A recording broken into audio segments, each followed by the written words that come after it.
Welcome to the Modern Woman Warrior Show. I'm Louisa Kate. And I'm Amber Fight. This is a channel created by women for women and is centered on all things personal protection and self-defense. If you're new to our channel, welcome. If you're coming back, thank you so much for being a loyal viewer. Watching our channel is the first step toward becoming competent to defend yourself and your loved ones. This way, if the worst case happens, you can say to yourself and your attacker, wrong woman, wrong day. So in the past 2 weeks, we have tested a couple of really great pistols. First, we tested the highly acknowledged Canik TP9 Elite Combat. The strange thing is, as we familiarizing ourselves with this beautiful pistol, it occurred to us that it had a remarkable resemblance to another pistol that this gal is really familiar with. That is true. So my old range and competition pistol, the Walther PPQ M2Q4 TAC. It's a mouthful. Still a mouthful. It's not just the cosmetic similarities. It's very familiar with features and a lot of its functions. Yeah, that's true. So in fact, my husband Grant said as he sat at his desk holding the Canik, he said, you know, it looks like the Canik engineers may have sat holding the PPQ in their hands while they were designing the TP9 Elite Combat. They are so similar. Conspiracy? Maybe? Maybe. I don't know. So, of course, we decided to see how Louisa's old PPQ TAC would do in a field test, which was last week's video. If you didn't watch it, go back and watch it. Absolutely. And it did so well in our field test that we thought it would be really fun to test it against a newer pistol that clearly used some of its better features. Mm-hmm. It's not unusual for a revolutionary pistol like the PPQ to generate lookalikes. Right. In fact, this PPQ is the most fully featured pistol in the PPQ line. So let's see how the old master does against the upstart. Let's do it. Okay, so let's take a look at how both pistols did as far as accuracy in their field test. Let's revisit the range, shooting the Canik first. So we're going to lock our pistol up in our Ransom Master Series Rest and fire 10 shots at 10 yards. And we're going to throw out 2 outliers so that we'll have our statistics based on the best 8 out of 10 shots. The Ransom Master Series Rest takes the human marksmanship element out of this test. So the test is truly an accuracy test for the pistol. Hey guys, so I'm out here at the range today and we are doing a field test on the Canik TP9 Elite Combat. It's a beautiful little gun here and it's very versatile. So it's a compact pistol with performance parts that are designed by Salient Arms International, and some of those parts include a fluted nitrate coated match grade barrel, a thread protector, and then the fiber optic sights, as well as a performance grade magazine well. Now today we're going to be using our Ransom Master Series Rest from Ransom International, and we're going to be testing its accuracy with that, as well as by testing the groups that it puts out. And we're also going to look at the chronograph to see the velocity of our ammunition. And today we're using Fort Scott Munitions 80 grain TUI, which is tumble upon impact. So it's some pretty hot rounds, and we're going to see how this performs today. And again, we'd like to thank Precision Firearms for providing our ammunition for today's video. So let's get to it and see what happens.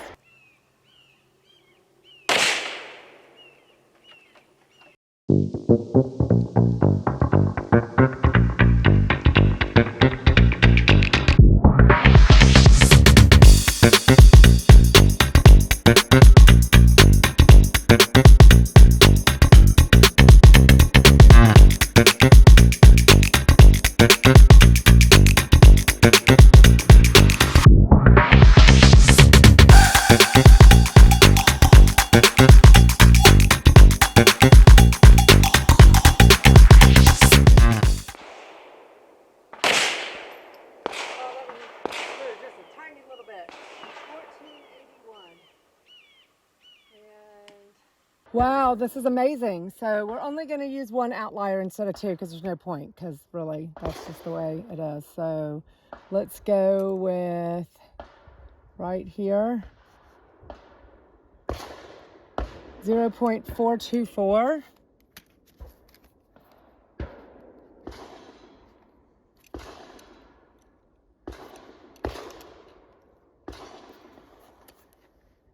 Hold on.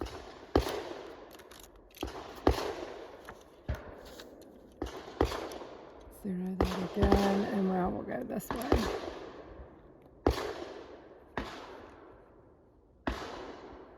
0.366.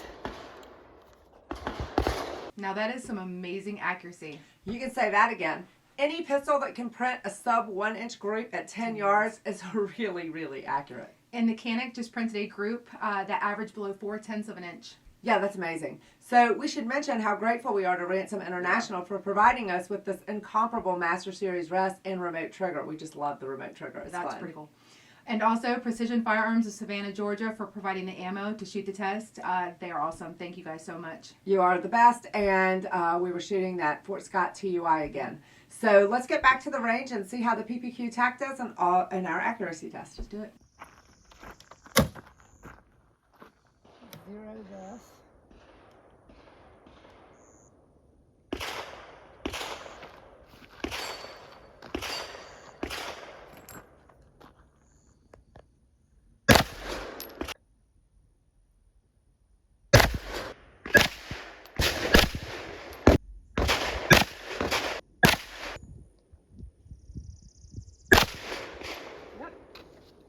All right, so here we are, and we're gonna make this one and this one our outliers. So I'm gonna start and go this way first. And I zeroed this, so we've got 0.354. I'm gonna record that.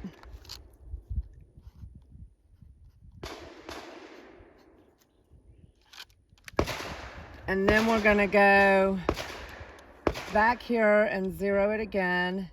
And we're gonna go from here to here, because those are our two outliers there. And we have 1.08. Not a bad group.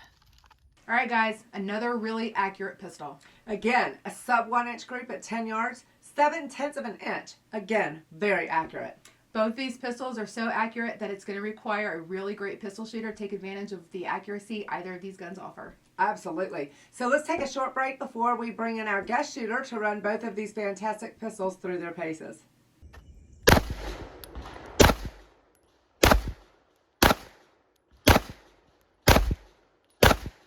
Since one of these pistols is a Walther, and the pistol that we're testing was actually my gun, Amber and I thought that we should bring in a neutral third party to actually do the drills to subjectively test which of these great guns she prefers. Yeah.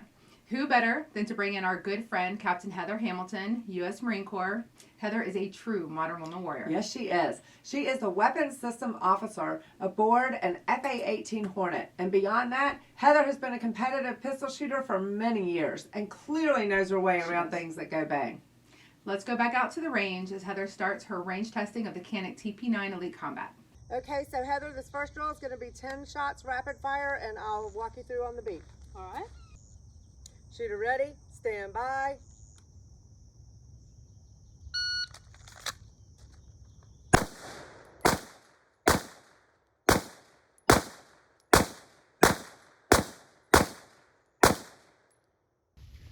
Awesome.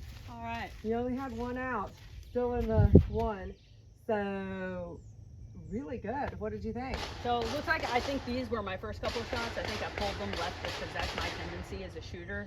Once I kind of understood the recoil and kind of was managing that a little bit more, I could just kind of bring them more in the center. It's a really good group, isn't it? I like that. That's a good group. So there you go. Okay, great.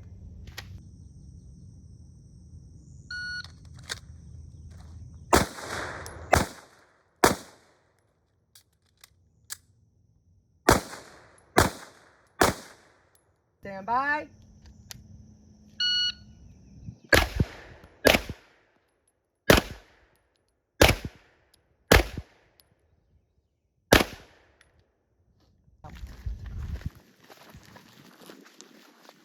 Ooh. Oh, these are great. Low on the head box, though. Yeah. All right. Now, that's some really good shooting. Clearly, Heather has some good skills and seems to really like that Canik. She does. Now let's go back out to the range and see how Heather does with the Walther PPQ TAC.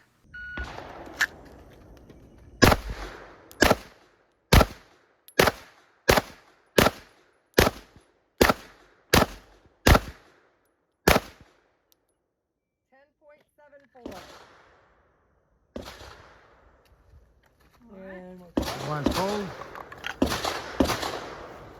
Wow. What do you think about that?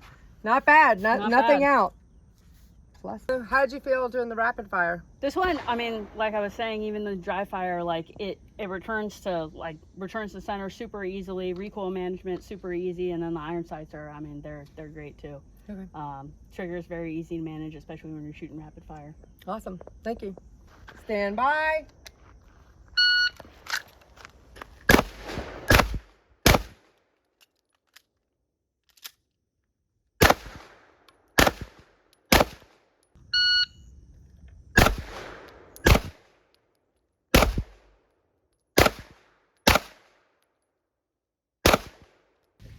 Ah, 2 in the head box. That's great. So what did you think? Definitely, I took my time a little bit more there just because I think I was rushing a little bit with the Canik. I think that definitely paid off. Other than that, I love the trigger on this gun. I really do. Awesome. Walther makes great triggers. Okay, great. Again, some really good shooting on Heather's part. She is a modern woman warrior for certain. Yes, she is. So let's look at the specifications for both of these guns. If you let me have one of those. If you really look at the specs for both pistols, they're very similar. They are. And the Walther is slightly shorter and lighter, but the Canik is slightly more narrow. So the only stat that we see that is really any different is the Ransom bench accuracy. Yet they both shot sub 1 inch groups, which is outstanding for both pistols. right, they did. And like we said, you're going to have to be an extraordinary shooter to really even notice those differences in the accuracy between the two pistols. And the fact that we tested this with Fort Scott TUI rounds, another brand or style could change that accuracy a little bit. Feel free to stop the video here and copy down the specs if that would be helpful to you. Now, let's look at how Heather rated these pistols. But before we do, if you like what you see here, please give us a like, send us a comment, and if you haven't done so yet, please hit subscribe. It doesn't cost you anything, but it helps us to be able to continue to provide you with the content. Hey guys, so I'm out here with Heather Hamilton at 17 South. It's a beautiful day out here, and we just did the Walther PPQ TAC versus the Canik Elite Combat. She did a comparison of them, and we're going to talk about that now for a few minutes. So really quickly, Heather, tell me, because you had a big difference on the Canik, you gave on trigger reach a 3, and on quality of trigger a 3.5, and on the Walther you gave it a 4 and a 4. So talk to me about the difference in the trigger. So the Walther trigger, a lot crisper reset, a lot shorter reset, which makes a big difference if you're doing the rapid fire, which we found in the rapid fire testing. Whereas the Canik, to get a full reset, you had to bring your finger out. It was probably a ½ inch. So kind of a longer reset, and then a longer, like bringing your finger all the way to the wall before you break that trigger was probably, like I said, like a ½ inch. So a big difference in the trigger there. I know that's one of their nicer triggers for the Elite Combat, but for me, I was not a huge fan of it compared to the Walther. Okay, and then sights, adjustability of sights. You gave the Canik a 3 and the Walther a 4. Tell me about that. So the Canik has your typical gun sights. For a pistol, you have to bring them to the gunsmith. He'll put them in a vise and then manually basically like crank them to the right or the left. The Walther is really cool because you can basically take an eyeglass screwdriver and manually like change it yourself at the range. So Walther, again, very forward thinking with the adjustable sights. Awesome. Okay. And then one more would be fit and finish on the gun. You gave the Canik a 2.5 versus the Walther a 4. Tell me about that. So this is one thing I've kind of noticed as a trend with the Caniks is the fit and finish is very loose. I understand they're kind of a lower end gun and they're like very mass produced, but every time I was holding it, I could like, every time if I wiggled it, I could feel parts rattling, and I wasn't seeing that with the Walther. Walther is a lot more like well designed, well machined. Okay. Okay, so Heather, this time let's talk about the overall rating of the gun. So we have a 0 out of 45, a 0 to 245, I should say. And then your overall rating where you gave it a score of 1 to 100. So tell me really quickly what your differences were. Yep, so 1 to 100, I scored the Walther, I gave it a 90, and then the Canik, I gave it a 75. And this is no fault to the Canik. It's a great gun, especially for the price point. What you get is excellent.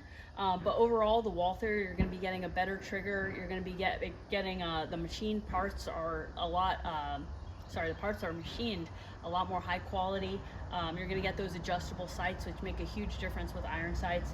So overall, I really like the Walther more. And if I had to recommend between the two, I would absolutely recommend the Walther. Okay, awesome. And then you gave a 35 out of 45 for the Elite Combat and a 40 out of 45 for the PPQ TAC.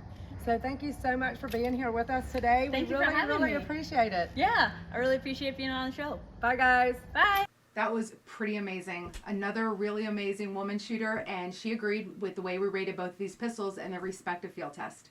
That is true, but Heather gave the nod to the Walther by an even bigger margin than either you or I did.